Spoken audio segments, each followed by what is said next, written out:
12 मे ते 18 मे 2025चे भविष्य भाकीत. पाकिस्तानला चोख उत्तर मिळण्याची शक्यता. चॅनलचे सबस्क्रिप्शन अगदी मोफत आहे. माहिती जाणून घेण्यापूर्वी जर आपण चॅनलवर नवीन असाल तर चॅनलला सबस्क्राईब करून ऑलवर क्लिक करा, जेणेकरून पुढे येणाऱ्या व्हिडिओचे नोटिफिकेशन सर्वात आधी तुम्हाला मिळेल. व्हिडिओला लाईक करा आणि आपल्या प्रतिक्रिया कमेंट करून नक्की कळवा. दिनांक 12 मेच्या पौर्णिमांत कुंडलीमध्ये धनुलग्न उदित असून तुळ राशीत विशाखा नक्षत्रात पौर्णिमा होत आहे. सप्ताहात रवी हर्षल युती होत आहे. यामुळे भारत पाकिस्तान तणाव या आठवड्यात अधिक तीव्र होण्याची शक्यता असून या काळात क्षेपणास्त्रांचा वापर होण्याची शक्यता वाटते. पाकिस्तानातील दहशतवादी अड्ड्यांवर भारतीय संरक्षण दलाकडून मोठे हल्ले होतील. पुन्हा एकदा मोठा एअर स्ट्राईक होण्याची शक्यता वाटते.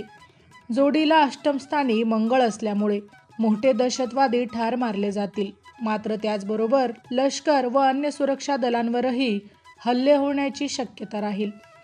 जवानांचे अपघात घातपात होण्याची शक्यता वाटते. सीमेवरील तणाव कायम राहणार असून सीमेलगतच्या गावांना स्थानिकांना स्थलांतरित केले जाईल.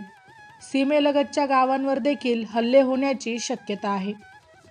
पाकिस्तानसाठी सध्याचा काळ प्रतिकूल असून त्याची आर्थिक स्थिती आणखी बिकट होण्याची शक्यता राहील. भारताच्या रणनीतीमुळे पाकिस्तानची चारही बाजूने कोंडी होऊन पाकिस्तानचा पाय आणखी खोलात जातील.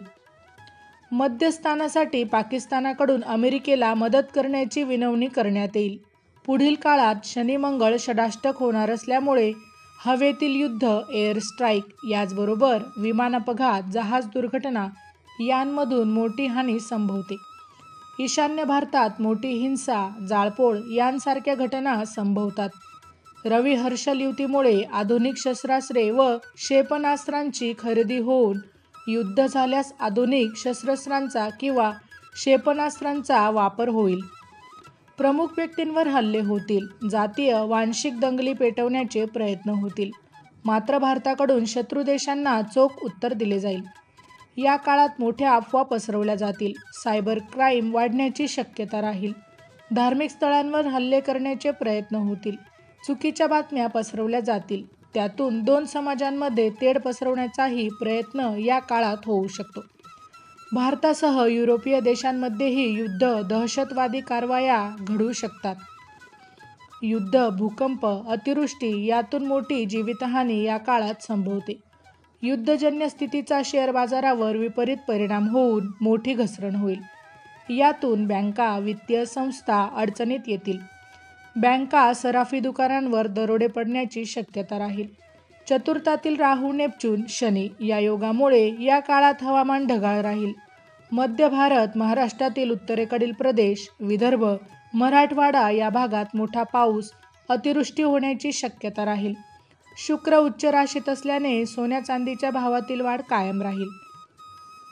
पुढील काळात गुरु मिथुन राशीत प्रवेश करीत आहे. यामुळे लेखक, साहित्यिकांचा गौरव होईल. अन्य देशांबरोबर मोठे करार होतील. महत्त्वाची विधेयके मंजूर होतील. घटना किंवा कायद्यांमध्ये मोठे बदल होतील. वक्फ कायद्यांमध्ये दुरुस्ती होऊ शकते.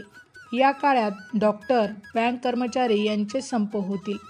मे महिन्यात राजकीय व्यक्ती, सामाजिक किंवा धार्मिक क्षेत्रातील मोठ्या व्यक्तींच्या मृत्यूच्या घटना अनुभवास येतील. धार्मिक स्थळे, धार्मिक कार्यक्रमांमध्ये गोंधळ, चेंगराचेंगरी, अपघात, घातपात, आगीच्या दुर्घटना होण्याची शक्यता राहील.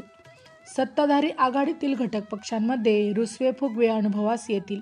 मे महिन्यामध्ये राजकीय, धार्मिक किंवा सामाजिक क्षेत्रातील मोठ्या व्यक्तींच्या मृत्यूच्या घटना देखील घडू शकतात.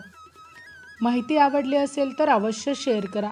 अशाच प्रकारची नवनवीन राशीविषयक माहिती ऐकण्यासाठी आमच्या लाईव्ह प्रेडिक्टर या यूट्यूब चॅनलला अवश्य सबस्क्राईब करा.